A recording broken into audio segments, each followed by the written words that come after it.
have a system that wants to detect if there is a cat in this image. What are the features of a cat? They have pointy eye, they are cute, they are furry, they have beautiful eyes.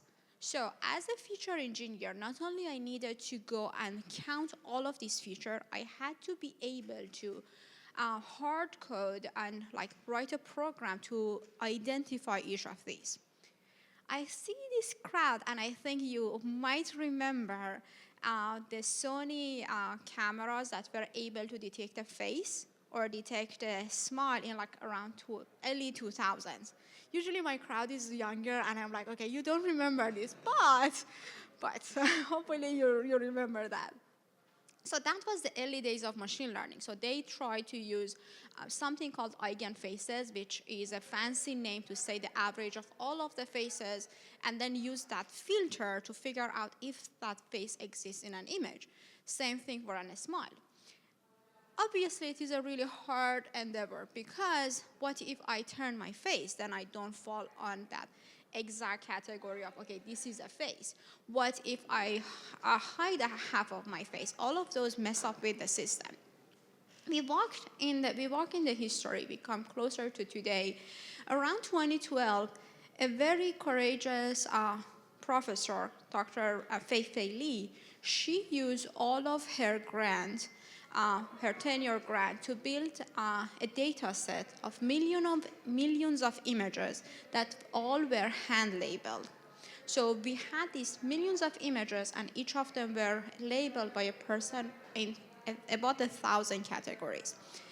And the beauty was, she released this data set called ImageNet and asked people to come in and compete to build a system that can identify what is the label of each image. So obviously, a lot of people were looking into all of those feature engineering and trying to define features for about 1,000 different subject in images. There was this kind of classical algorithm called convolutional neural network, and Jeffrey Hinton in University of Toronto with his student, they utilized that with a GPU, because that was the early days that GPUs were commercially available to people. So they were able to get a GPU. They surpassed all of the other algorithms by a huge percentage. And that was in 2012 and the starting of this new era of AI. That was the time that instead of finding these features, having a person figure out what are these features, we had a machine to go through these features and figure those out. And because we had this concept of deep learning, each layer could learn a different subset of features. So some of them are more local, some of them were more global, right? So now we figure out, instead of figuring out what are the features that define, let's say, a cat, we have this machine seeing a lot of cats and identifying what are all of the features that can define a cat. The cherry on top, if the cat turns, if we had an example of a turned cat in our data set, we already knew what a turned cat would look like. So now sky is the limit. You just need the data and you need the compute to figure out any item.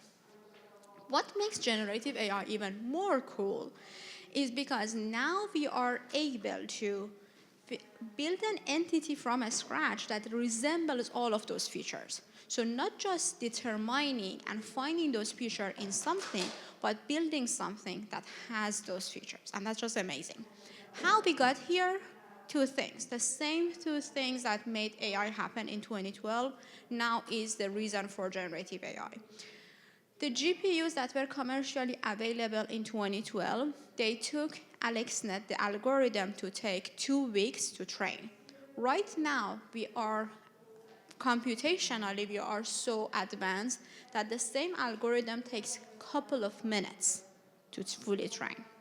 And we have access to the vast amount of data that is available on the internet. So we have more data, we have more compute, sky is the limit, you can build anything, and that's generative AI. If you train your system with images, you have an image generation model. If you train your system with words, you have a large language model. They call it large because it has billions of parameters. How many of you actually wrote a code to build the architecture of a deep learning model? Okay. I guess you were in the field for some time, and you might remember the days that you would count the number of parameters and figure out how much memory you needed on your GPU to actually fit that many parameters on your system. And all of those fancy work of, hey, let's break the batch, or let's make parallel processing. Now we are talking about 405 billion parameters in something like Llama. This is insane. It's like, I cannot even find the right word. It's marvelous. It's a miracle that we have compute for that much data. And then we have data to fit all of, to basically tune all of those knobs, right? The best data set that we had previously was ImageNet with about a few million images. Now we have access to all of the data. We have access to all of the text. So that enables us to build this large language model. But at the same time, I want to be clear that these large language models are essentially fancy autocomplete. They know what is the best word because they have gone through all of the text that was available on internet, in any literature that was ever published, and anywhere else that you can think about text. So when you give them a sentence like, it's raining cats, and they are able to give you a probability distribution that, okay, I think dogs can be the next word with 90% probability. And then rain can be the next word with 3% probability. So if you are an engineer or scientist who's designing this system, you can manipulate them to maybe just go for the most probable one, or choose one from the highest probabilities, right? That's how this large language model works. I hate it when people associate everything natural language with large language models. We were already able to do so much with classical or legacy natural language processing. I was at this event at MIT with the graduates, 2024 master graduate, and they called natural language legacy code. And I was like, okay, I feel old now. Yeah. But this legacy natural language processing, we were doing sentiment analysis. We were doing translation. Google Translate was a thing way before. We were able to identify hatred and harassment and toxicity in Twitter, right? But what is this large language model are bringing to the table, I think, is in threefold. One is the first one, which is the most interesting one in my opinion, and is a byproduct of this large language model, is the ability to do semantic search. English is not my mother tongue. And for all of my research years, and even today, I have a hard time to find the right word to search for something on Google. Because when Google does search before to this time, they would use the idea of words and the similar words to what you are searching. So essentially, you are looking into a set of words that somebody has set down and figure out they are related to each other. But with semantic search, they are able to extract the meaning of what I'm searching and look for everything that is close to that, right? So making search easier is one product, one application, but then everything else that you can look into, all of these chatbots, the RAG, looking into your databases and contracts, they all are applications of essentially this search. The second one is the conversation, right? So now you are able to feed this system back with what you've been talking with them and expect them to utilize those information when they continue the quote-unquote conversation. I want to be clear that the input to this model, the raw input to this model, does not impact them in a way that they remember what was the history, what was conversed about. But we are able to wrap build wrapper around the system to hold the memory and then feed all of the conversation at the time of each new input. So the model would have this background. And lastly, they are able to generate new content because they simply been through so much data that enables them to guess what is the best next word, so what is the best idea. They are not factual, so if you are utilizing them, use it with a grain of salt. They are trained to be helpful and positive. So if you change the way you are asking them questions, they actually change their answer. So if you are using them, please make sure that you fact check. Another very interesting subject with large language model is the idea of multimodality. Multimodality is when you are able to go from the four major modalities of audio, video, image, and text back to each other. Gemini, which is Google multimodality model, is based on the end-to-end multimodality, right? So you build a numeric representation of each of these modalities, and the hardest one, in my opinion, was text, which now with this large language model, we are able to quickly and meaningfully turn them to numbers. And for everything else, we already had models to turn audio, video, and images to numbers.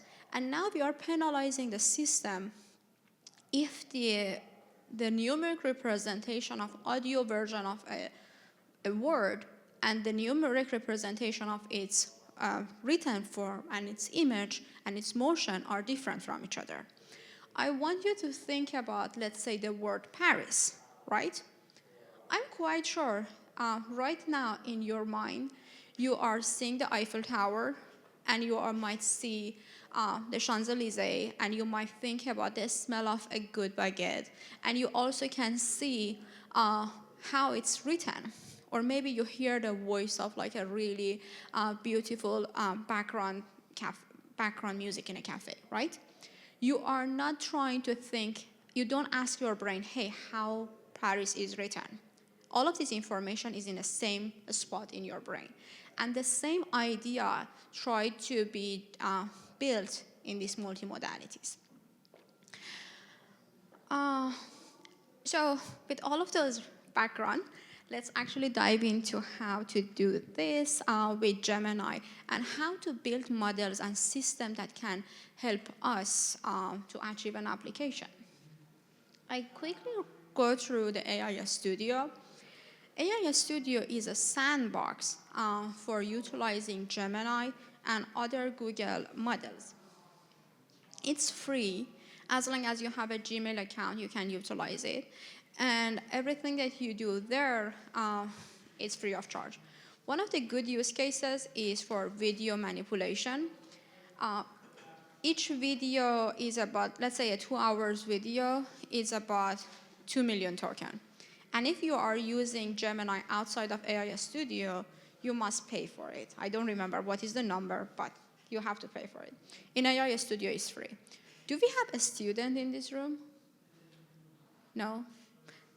Okay, do we have anybody who hates meetings? Thank you.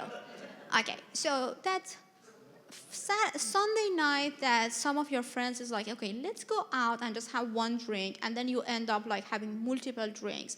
And in the Monday morning, that 8 a.m. meeting, you are like, okay, I hate going to this meeting. I wish somebody would go to the meeting and like tell me what was happening. So I was like sharp for that meeting after that with my boss, the 101. You can have somebody record the meeting in a fraction of, I would say in a few seconds. Feed it to Gemini, have it to build a transcript, generate all of the information from you, and then give you all of the points. And that's all free. So if you are getting that drink on a Sunday night, there is no problem anymore. And for the record, I don't like meetings either. If you log in into aistudio.google.com, you see essentially a web page like this. On the top left side, you would have the Get API key, and that's how you would they associate your account with this. And if you want to utilize this model outside of this sandbox, you have to then pay, and they know how to charge you. But as far as you are in here, it's free of charge. On the right side, it's the model that you can use. When I was taking this picture, this screenshot, it was Gemini Pro Vision, but now you have other type of models. In the middle, that's exactly as what you have in any chatbot. So the content that you want to be generated would be generated there, and you can ask questions there.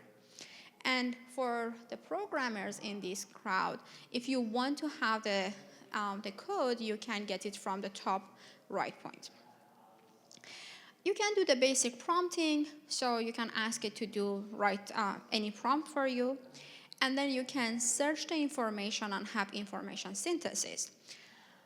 Something that you can bring to these models is they don't have all of the information. So if you are working for an enterprise and you have all of these contracts that are proprietary, and you cannot obviously the model doesn't have any notion of them, you can feed them to your prompt and ask question against those, the same way that you would feed that recording of the meeting that you didn't want to attend. You can also give them context and instruction to explicitly follow a set of rules to reach to an answer. Previously, with Gemini 1.0 Pro, maybe a year and a half ago, you only had 30,000 lines of 30,000 token.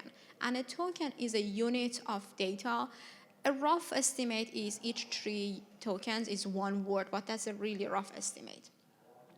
Last year, Gemini was able to feed 1 million token, and it's still 1 million is bigger than any available large language model.